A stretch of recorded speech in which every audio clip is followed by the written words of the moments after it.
Hello students, வணக்கம். நம்ம 12th கெமிஸ்ட்ரியில் 5th lesson அணு வேதியியல் அப்படிங்கிற லெசன் பார்த்துட்ருக்கோம். இன்றைக்கி நாம் பார்க்கக்கூடிய டைட்டில் என்ன அப்படின்னா, உலோக கார்பனைலில் காணப்படும் பிணைப்பு. உலோக கார்பனைல் அப்படின்னா என்ன? உலோகமும் கார்பனைல் தொகுதி ரெண்டும் சேர்ந்தது தான். அப்போது உலோகம் ஒரு மைய உலோக அணுவும் கார்பனைல் அப்படிங்கிற ஈனியும் ரெண்டும் சேர்ந்து உருவாக்கக்கூடிய பிணைப்பு தான் உலோக பிணைப்பு அப்படிங்கிற நான் பார்த்தோம். இந்த உலோக அணு மற்றும் கார்பன் ஈனி ஆகியவற்றிடையே காணப்படும் பிணைப்பு நாம் என்ன பண்ணலாம் அப்படின்னா 2 கூறுகளாக உள்ளடக்கியது அப்படின்னு சொல்ல வராங்க. ஃபர்ஸ்ட் என்ன சொல்ல போகிறோம் அப்படின்னு பார்த்தோன்னா, ஃபர்ஸ்ட் பாயிண்டில் இந்த கார்பனைல் ஈனியில் உள்ள கார்பன் அணுவானது அதுதான் வழங்கிய அணு. கார்பனைல் CO தொகுதி எடுத்துட்டிங்க அப்படின்னா அந்த COவில் கார்பன் C தான் என்ன பண்ண அப்படின்னா மையவுலோக அணுவுக்கு எலக்ட்ரான் இரட்டையை வழங்கக்கூடிய தன்மையுடையது. ஓகேங்களா? அப்போ கார்பன் ஈனியில் உள்ள கார்பன் அணுவானது மையவுலோக அயனியின் காலியான d ஆர்பிட்டாலுக்கு எலக்ட்ரான் இரட்டையினை, அதாவது எலக்ட்ரான் இணையினை வழங்கி ஒரு மெட்டல் கார்போனைல் அப்படிங்கிற ஒரு சிக்மா பிணைப்பினை உருவாக்கக்கூடியதாக இருக்கும். அப்போ 2 கிடையான பிணைப்பு என்னவாக இருக்கும் அப்படின்னா ஒரு சிக்மா பிணைப்பு. இப்போ கார்பனைல் அப்படிங்கிற ஈனியில் இருக்கக்கூடிய இணை எலக்ட்ரானை மையவுலோக அணுவில் இருக்கக்கூடிய காலியான d ஆர்பிட்டால் கொடுத்து ஒரு பிணைப்பு உருவாக்குது. அந்த பிணைப்பு சிக்மா பிணைப்பு அப்படிங்கிறது தான் இந்த ஃபஸ்ட் பாயிண்டில் நான் சொல்லியிருக்காங்க. சரிங்களா? அடுத்து செகண்ட் பாயிண்ட் என்ன சொல்கிறாங்க அப்படின்னா, இந்த சிக்மா பிணைப்பு உருவாதல் காரணமாக என்ன பண்ண அப்படின்னா டி ஆர்பிட்டாலில், அதாவது மையவுலோக அணுவில் இருக்கக்கூடிய டி ஆர்பிட்டாலில் எலக்ட்ரானோட அடர்த்தி அதிகமாகுது. இப்போ நார்மலாக இருக்கிறத விட 2 எலக்ட்ரான் வாங்கிக்கிச்சுன்னா அங்கே என்ன ஆகும், இடம் அடர்த்தி அதிகமாகிடுது.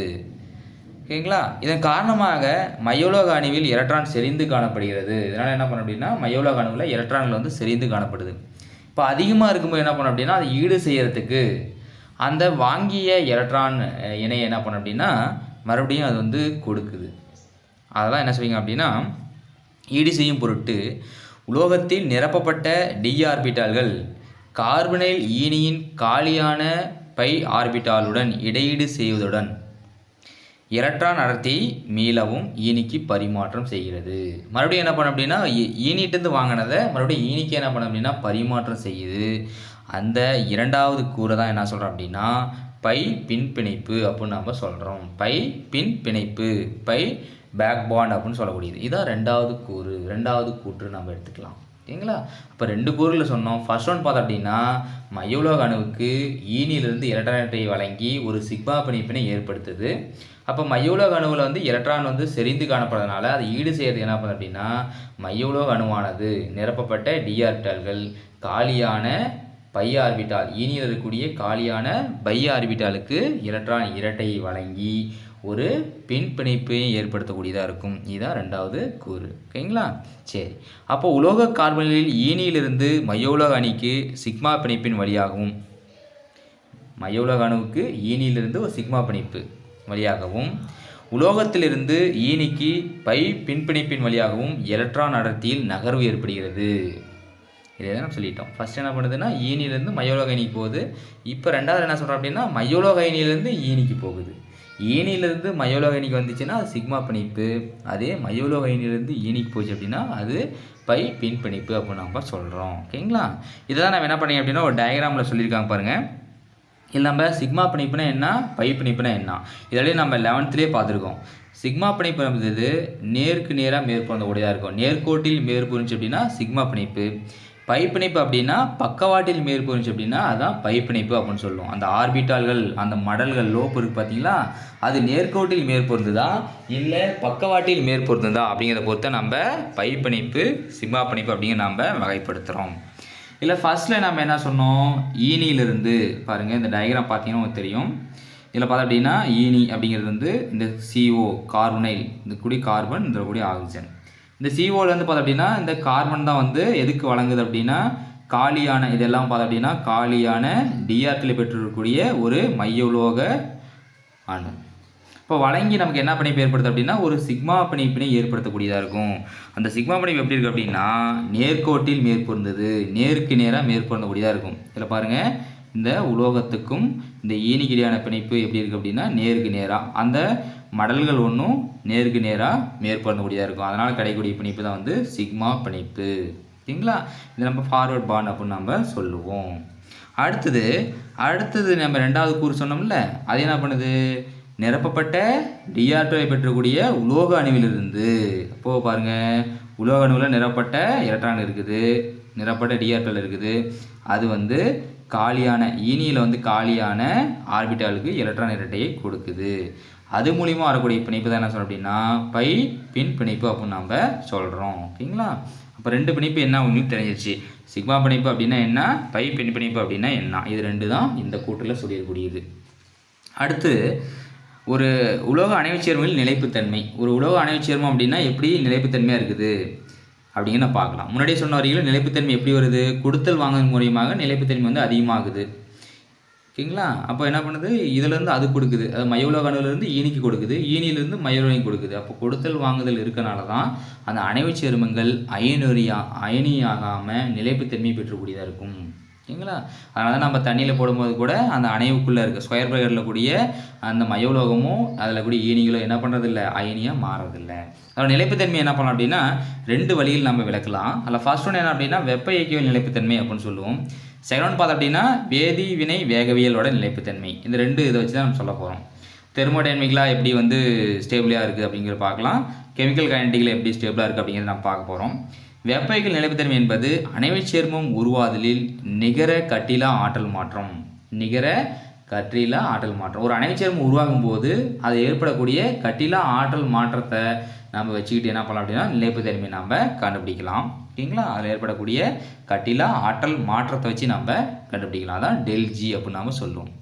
செகண்ட் என்ன சொல்லணும் அப்படின்னா இந்த வேதிவினை வேகைகளோட நிலைப்புத்தன்மை அப்படிங்கிறது எதை பொறுத்து இருக்குது அப்படின்னா ஈனிகளின் பங்கீட்டினை குறிப்பிடக்கூடியது. ஈனிகளோட பங்கீடுன்னு என்ன சார் அப்படின்னா ஈனிகள் வந்து ஒரு அணை சேர்ந்து இன்னொரு அணை சேர்ந்து பங்கீடு செய்யும், இல்லை வெளியில் இருக்கிறது வந்து உள்ள அணைவுக்குள்ளே வரலாம். இதை நம்ம ஈனிகளின் பங்கீடு அப்படிங்கிற நம்ம அந்த அணைவு சேர்மத்திலேயே பார்த்துருக்கோம். அதோட ஜாமெட்ரிக்கல் ஐசோமெட்ரியில் நம்ம பார்த்த ஒன்று தான். சரி, சில நேர்களில் வந்து அணைவுச் சேர்மங்களோட பங்கீடு விரைவாக நடக்கூடியதாக இருக்கும். அணைவுச் சேர்மங்களில் கூடிய ஈனிகளின் பங்கீடு வந்து விரைவாக நடந்துச்சு அப்படின்னா அது நிலையற்ற அணைவுச் சேர்மம் என அழைக்கப்படுகிறது. ஒரு அணைவுச் சேர்மத்தில் ஈனிகளோட பங்கீடு வந்து மிக விரைவாக நடக்குது. டக்குன்னு என்ன பண்ணுவோம், வெளியில் கூடிய ஈனியை உள்ளே கொண்டு வந்துடுது, இது வெளியே போயிடுது அப்படிங்கும்போது நடந்துச்சு அப்படின்னா அது வந்து ஒரு நிலையற்ற அணைவுச் சேர்மம் என அழைக்கப்படுகிறது. சில அணைவுச் சேர்மங்களில் ஈனிகளின் பதிலீடு அடைதல் மிக மிக மெதுவாக நிகழ்கிறது, இல்லைனா நடக்கிறதே இல்லை, அதாவது பங்கீடே நடக்கலை, இல்லை மிக மெதுவாக நடக்குது அப்படின்னா அந்த அணைவுச் சேர்மம் வந்து மந்த அணைவுச் சேர்மங்கள் என அழைக்கப்படுகிறது. நீங்கள் நம்ம கொஸ்டின் கூட இப்படி கேட்கலாம், நிலையற்ற அணைவுச் சேர்மம் மற்றும் மந்த அணைவுச் சேர்மம் பற்றி எழுதுக அப்படின்னு கேட்டாங்க அப்படின்னா நீ என்ன பண்ணலாம், இதை எழுதிக்கலாம். அதாவது அணைவுச் சேர்மங்களில் ஈனிகளின் பங்கீடு விரைவாக அடைஞ்சு அப்படின்னா அது நிலையற்ற அணைவுச் சேர்மம். ஈனிகளின் பங்கீடு மிக மெதுவாக நடைபெற்றுச்சு அப்படின்னா அதை நம்ம மந்த அணைவுச் சேர்மம் அப்படின்னு நம்ம சொல்லலாம். அடுத்தது பார்த்தோம் அப்படின்னா நிலைப்புத்தன்மை மாறிலி அப்படின்னா என்ன? நிலைப்புத்தன்மை மாறிலி அதை பீட்டா அப்படின்னு நம்ம சொல்கிறோம். ஓகேங்களா? பீட்டா, ஆல்ஃபா பீட்டா கேள்விப்பட்டிருக்கீங்களா? அதே தான் பீட்டா. ஒரு அணைவுச் சேர்மத்தில் காணப்படும் ஒரு ஈனியை மற்றொரு ஈனி பதிலீடு செய்வதற்கு, ஒரு ஈனியை மற்றொரு ஈனி என்ன பண்ணால் பதிலீடு செய்வதற்கு உள்ள தடையை தான் நம்ம என்ன சொல்கிறோம்னா அணைவுச் சேர்மத்துடைய நிலைப்புத்தன்மையின் அளவீடு அப்படின்னு நம்ம சொல்கிறோம். ஒரு ஈனியை மற்றொரு ஈனியை வந்து பதிலீடு செய்யும் போது ஏற்படக்கூடிய தடை, அதுதான் அணைவுச் சேர்மத்துடைய நிலைப்புத்தன்மையின் அளவீடு. அணைவின் நிலைப்புத்தன்மையானது சமநிலையில் காணப்படும் இரு கூறுகளின் இணை விதத்தினை குறிப்பிடுகிறது. இதில் சமநிலை அப்படின்னு என்ன சார் அப்படின்னா ஒரு ஈக்லிபிரியம் அப்படின்னு நம்ம சொல்லுவோம். பாருங்கள், இதில் இந்த ஏரோ மார்க் போட்டது பார்த்தோம் அப்படின்னா அதான் ஈக்லிபிரியம். இந்த பக்கம் வினைபடு பொருள், அந்தானே விளைபொருள், ரெண்டும் பார்த்தோம் அப்படின்னா வினைபொருளிலிருந்து விளைபொருளாக மாறும், மறுபடியும் விளைபொருளிலிருந்து வினைபொருளாக மாறக்கூடியதாக இருக்கும். அதுதான் ஈக்லிபிரியம், சமநிலை அப்படின்னு நம்ம சொல்லுவோம். ஓகேங்களா? இந்த சமநிலை வச்சுட்டு என்ன பண்ணோம் அப்படின்னா பாருங்கள், Cu2+4NH3 ஈக்லிபிரியம், ஸ்கொயர் ப்ராக்கெட்டுக்குள்ளே CuNH3 மேலே வந்து 2+. இதை நம்ம வந்து இந்த நிலைப்பு மாறிலியை எழுதும்போது நிலைப்புத்தன்மை மாறிலி எழுதும்போது எப்படி எழுதுவோம் அப்படின்னு சொல்லி பார்த்தீங்க அப்படின்னா பீட்டா ஈக்குவல் டு எப்பயுமே விளைபொருளில் மேலே எழுதிட்டு பை வினைபொடு பொருளை கீழே கொண்டாந்து எழுதணும். இப்போ விளைபொருள் என்ன சார் இருக்குது அப்படின்னு பார்த்தோம் அப்படின்னா எது இருக்குது? CuNH3 இதான் வந்து விளைபொருள். இதை என்ன பண்ணணும் அப்படின்னா ஃபஸ்ட்டு மேலே எழுதிடணும். CuNH3 ஸ்கொயர் ப்ராக்கெட் மேலே 2+. ஓகேங்களா? பை அது கீழே என்ன பண்ணணும் அப்படின்னா இந்த வினைபடு பொருளை நீங்கள் எழுதணும். Cu2+ ஸ்கொயர் ப்ராக்கெட்டுக்குள்ளே போடணும். அதே மாதிரி NH3 இந்த 4 எங்கே போயிடுது அப்படின்னா மேலே கொண்டு வந்துடணும். ஓகேங்களா? அந்த 4 வந்து ஸ்கொயர் ப்ராக்கெட்டுக்கு மேலே கொண்டு வந்துடுறீங்க. ஓகேவா? முன்னாடி என்ன இருக்குதோ அது மேலே கொண்டு வந்துட்டோம். அப்போ இதான் பார்த்தோம் அப்படின்னா அதனுடைய நிலைப்புத்தன்மை மாறிலி பீட்டா. இப்படி தான் நம்ம ஒரு ஈக்குவேஷன் கொடுத்தாங்கன்னா அதை அப்படி தான் நம்ம கண்டுபிடிக்கணும். இது ஆல்ரெடி நம்ம 11லேயே நிறைய இதுக்கு எழுதியிருக்கோம். சரி, இப்போது CuNH3 2+ என்ற செறிவு அதிகரிக்கும் போது, விளைபொருளோட செறிவு அதிகரிக்கும் போது நிலைப்புத்தன்மையும் அதிகமாகும். இல்லை நான் சொல்கிறது புரியுது இல்லையா? அந்த சமநிலையில் இந்த டெட்ரா அமைன் காப்பர் 2 ஓகேங்களா, இதோட செறிவு வந்து அதிகரிச்சு அப்படின்னா அதோட நிலைப்புத்தன்மை என்ன பண்ணும் அப்படின்னா அதிகமாகுது. அப்போ நிலைப்புத்தன்மை மாறிலியோட மதிப்பு என்னாகும்? அப்பயும் அங்கே அதிகமாகும். நிலைப்புத்தன்மை மாறிலியோட மதிப்பு வந்து அதிகமாகுது. அப்போது பொதுவாக அணைவு சேர்மங்களில் கரைசலின் நிலைப்புத்தன்மையை பெற்றுள்ளது. கரைசலில் பார்த்தோம் அப்படின்னா அணைவு சேர்மங்கள் வந்து நிலைப்புத்தன்மையாக தான் இருக்கும், ஸ்டேபிளாக இருக்கக்கூடிய ஒன்று தான். எனினும் அணைவு அயனியானது மிகச் சிறிதளவில் பிரிகி அடைகிறது. அதில் என்ன பண்ணால் கொஞ்சமாக டீவியேஷன் நடக்கலாம். அதை என்ன சொல்கிறோம் அப்படின்னா பிரிகை வீதமானது உலோகம் ஈனி அந்த மெட்டலுக்கும் லிகாண்டுக்குள்ளான வலிமையை பொறுத்து அமைகிறது. கொஞ்சம் வீக் பாண்டாக இருந்துச்சு அப்படின்னா, அதாவது நல்லா க்ளோஸில் இல்லாமல் கொஞ்சம் வீக்காக பிணைஞ்சிருக்கு அப்படின்னு பார்த்தோம் அப்படின்னா அது கொஞ்சம் அயனி உறக்கூடியதாக இருக்கும். நல்லா ஒரு ஸ்ட்ராங் பாண்டாக இருக்குது அப்படின்னா அதை வந்து பிணைவுறது, அதாவது பிளக்கிறது வந்து ரொம்ப கஷ்டமான ஒன்று. நான் பார்த்துருக்கோம் நிறையா ஈனி, அதாவது அணைவியன் அதிகரிக்கும் போது அதோட பிணைப்பின் வலிமையும் அதிகமாகும் அப்படின்னு சொல்லியிருக்கோம். அப்போது ஒரு சில ஈனிகளோட மட்டும் அது பிணைப்பு ஏற்படுத்துது, ஒரு டெட்ராஹெட்ரல் இல்லை லீனியர் இது மாதிரி வரும்போது என்ன பண்ண அப்படின்னா அதோட பிணைப்பு வந்து கொஞ்சம் வலிமையற்றதாக இருக்கும். ஓகேங்களா, அப்போது இதை வச்சு என்ன பண்ணோம் அப்படின்னா பிரிகுறின் வீதம் வந்து நம்ம கண்டுபிடிக்க போகிறோம். அப்போது மெட்டலுக்கும் ஈனிக்கு இடையான பிணைப்பு வந்து ஒரு வலிமை குறைந்ததாக இருக்குது அப்படின்னா பிணைப்பெறக்கூடிய வீதம் வந்து கொஞ்சம் குறைவாக தான் இருக்கும். வலிமையாக இருந்துச்சு அப்படின்னா பிணைப்பெறக்கூடிய வீதம் வந்து குறைவாக இருக்கும். வலிமையற்ற இருந்துச்சு அப்படின்னா அதாவது பிரிகி வரக்கூடிய வீதம் வந்து அதிகமாக இருக்கும். ஓகேங்களா, இது புரிஞ்சா?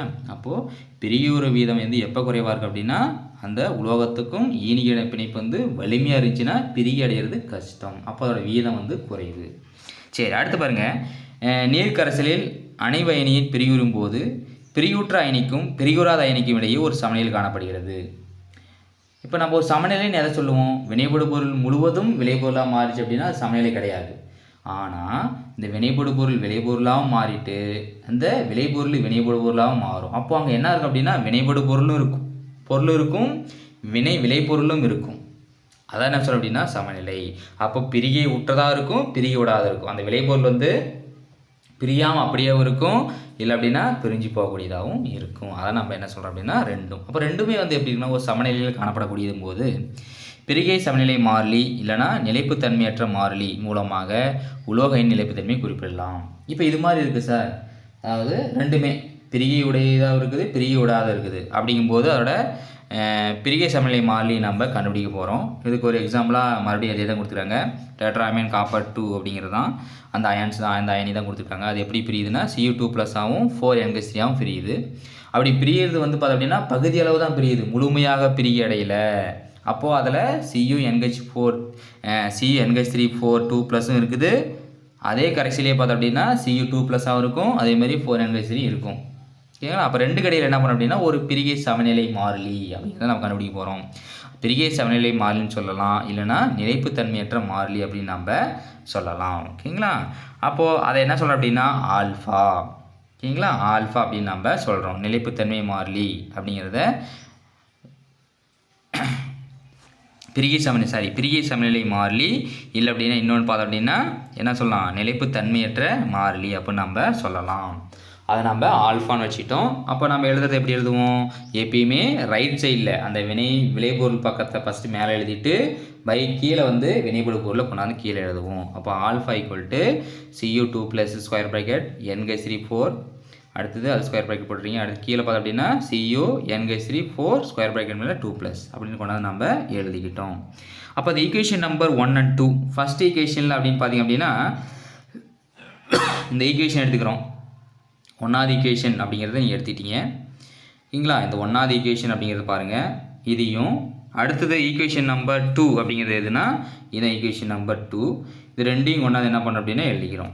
ஓகேங்களா, ரெண்டு எழுதி பார்க்கும்போது பீட்டா அப்படிங்கிறது என்னவா இருக்குது அப்படின்னு சொல்லி பார்த்தீங்க அப்படின்னா CuNH3 4 2+ இருக்குது மேலே. கீழே என்ன இருக்குது அப்படின்னா Cu2+ வெளியே போட்டேன், உள்ளே வந்துருக்கணும். Cu2+ வெளியில் அப்படி அடுத்தது NH3 4 அப்படிங்கிறது இருக்கும். இது ரெண்டையும் நீங்கள் எடுத்து பார்த்தீங்க அப்படின்னா அப்படியே ஒன்றுக்கு ஒன்று தலைகீழாக இருக்கும். பாருங்கள், இந்த CU NH3 அப்படிங்கிறது கீழே இருக்குது, இங்கே பார்த்தோம் அப்படின்னா மேலே இருக்கக்கூடியதாக இருக்கும். ஓகேங்களா? அப்போது இந்த ரெண்டு ஈக்குவேஷனையும் சமப்படுத்தி பார்த்தீங்கன்னா என்ன சொல்கிறாங்கன்னா 1 மற்றும் 2 ஆகியவற்றின் பிரிகை சமநிலை மாறிலியின் தலைகீழ் மதிப்பானது. பிரிகை சமநிலை மாறிலி அப்படின்னு சொல்லி பார்த்தோம் அப்படின்னா இதுதான் ஆல்ஃபாவோட தலைகீழ் மதிப்பு ஆனது உருவாதல் சமநிலை மாறிலி அல்லது நிலைப்புத்தன்மை மாறிலிக்கு சமம். நிலைப்புத்தன்மை மாறிலிங்கிறது பீட்டா. இப்போ பீட்டா அப்படிங்கிறது எதுக்கு ஈக்குவல் அப்படின்னா எதுக்கு ஈக்குவல் அப்படின்னு சொல்லி பார்த்தோம் அப்படின்னா 1/ஆல்ஃபாவுக்கு ஈக்குவல்ட்டாக இருக்கும். 1/ஆல்ஃபாவுக்கு ஈக்குவல்ட்டாக இருக்கும். ஓகேங்களா? இதுதான் கொடுத்துருக்காங்க, வேறு ஒன்றும் இல்லை. அடுத்தது சமநிலை மாறிலியின் முக்கியத்துவம் என்ன? நம்ம கண்டுபிடிக்கக்கூடிய அந்த சமநிலை மாறிலியோட முக்கியத்துவம் என்ன? அப்போது நிலைப்புத்தன்மை மாறிலி பார்த்தோம், நிலைப்புத்தன்மையற்ற மாறிலி இல்லைனா சமநிலை மாறிலின்னு பார்த்தோம். ஓகேங்களா? இப்போ இந்த ரெண்டையும் நம்ம என்ன பண்ணுறோம் அப்படின்னா கம்பேர் பண்ணி அதோட முக்கியத்துவத்தை நம்ம கண்டுபிடிக்க போகிறோம். அணைவுச் சேர்மம் நிலைப்புத்தன்மையினை நிலைப்புத்தன்மை மாறிலி பீட்டா மூலம் அறிந்து கொள்ளலாம். அதோட நிலைப்புத்தன்மை பீட்டா மதிப்பு வச்சு கண்டுபிடிக்கலாம். நிலைப்புத்தன்மை மாறிலியின் மதிப்பு அதிகமெனில் அணைவுச் சேர்மங்களின் அயனியின் நிலைப்புத்தன்மை அதிகமாக இருக்கும். அப்போ அதோட பீட்டோட வேல்யூ அதிகமாக இருந்துச்சு அப்படின்னா நிலைப்புத்தன்மை எப்படி இருக்கும் அப்படின்னா அதிகமாக இருக்கும். சில முக்கியமான அணைவுச் சேர்ம நிலைப்புத்தன்மை நமக்கு இந்த டேபிளில் கொடுத்துருக்காங்க, அதை பார்த்தீங்களா தெரியும். இதில் ஃபஸ்ட்டு பார்த்தோம் அப்படின்னா ஒரு அணைவு கொடுத்துருக்காங்க FeSen2+ அப்படிங்கிறது. அதோட நிலைப்புத்தன்மையற்ற மாறிலியோட மதிப்பு அப்படின்னு எடுத்துட்டிங்க அப்படின்னா 1.0 × 10⁻³ கொடுத்துருக்காங்க. அதோட நிலைப்புத்தன்மை மாறிலி எடுத்துட்டிங்க அப்படின்னா 1.0 × 10⁻³ கொடுத்துருக்காங்க. அடுத்து ரெண்டாவது பார்த்தோம் அப்படின்னா CU NH3 2+ பார்த்தோம் அப்படின்னா 10⁻−12, இது 10⁻+12. அடுத்து பார்த்தீங்கன்னா 10⁻−19, இது 10⁻18 இருக்குது. இப்போ என்ன பார்த்தோம் அப்படின்னா ஒவ்வொன்றா இதில் பார்த்தோம் அப்படின்னா மைனஸில் 10 மைனஸில் இருக்குது, இதில் பார்த்தோன்னா 10 +ல் இருக்குது. எதுலேருந்து அதிகம்? 10 இருந்துச்சுன்னா ரொம்ப அதிகமானது. ஓகேவா? அதே மைனஸ்லேருந்து என்ன 0.0000ன்னு போயிட்டே இருக்கக்கூடியதாக இருக்கும். ஓகேங்களா?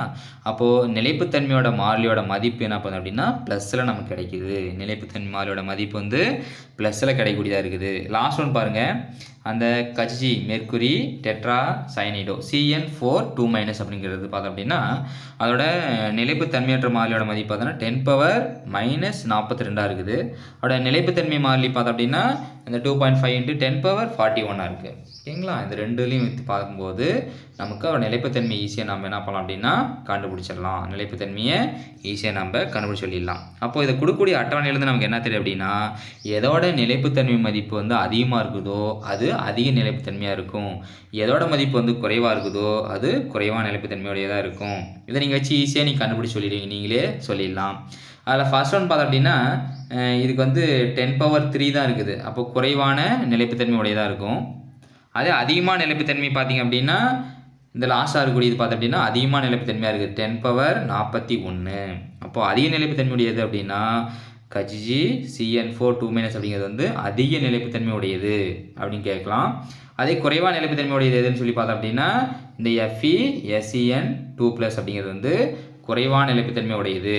ஓகேங்களா? குறைவான நிலைப்புத்தன்மை உடையதாக இருக்கும். இதை நீங்கள் வச்சு பார்த்தோம் அப்படின்னாவே ஈஸியாக கண்டுபிடிச்சிடலாம். நம்ம 1 மார்க் கொஷனில் கொடுத்து கூட இந்த டேபிள்லேருந்து கேட்கலாம், எது அதிக நிலைப்புத்தன்மை உடையது எது அப்படின்னு கேட்கலாம், இல்லைனா குறைவான நிலைப்புத்தன்மை உடையது எது அப்படின்னு சொல்லி நமக்கு கொஷின் கேட்கலாம். அதனால் இது ஒரு டைமு நல்லா படித்து வச்சிங்க. ஓகேவா? சரி, இதை வச்சு தான் நமக்கு பின்னாடி கொடுத்துருக்காங்க. இந்த 5 அணைவுச் சேர்மத்தில் பார்த்தோம் அப்படின்னா கட்சி CN4 அப்படிங்கிறது அதிக நிலைப்புத்தன்மை பெற்றுக்கூடியதாக இருக்குது. FeSen2+ ஆனது குறைவான நிலைப்புத்தன்மை பெற்றுள்ளது எனவும் நமக்கு அறிய முடிகிறது. இதை வச்சு நமக்கு என்ன பண்ணுறாங்க அப்படின்னா கொஷினில் கேட்டிருக்காங்க, அதனால் கொஞ்சம் நல்லா படிங்க. ஓகேவா? அடுத்த வீடியோவில் நம்ம கண்டினியூ பண்ணலாம்.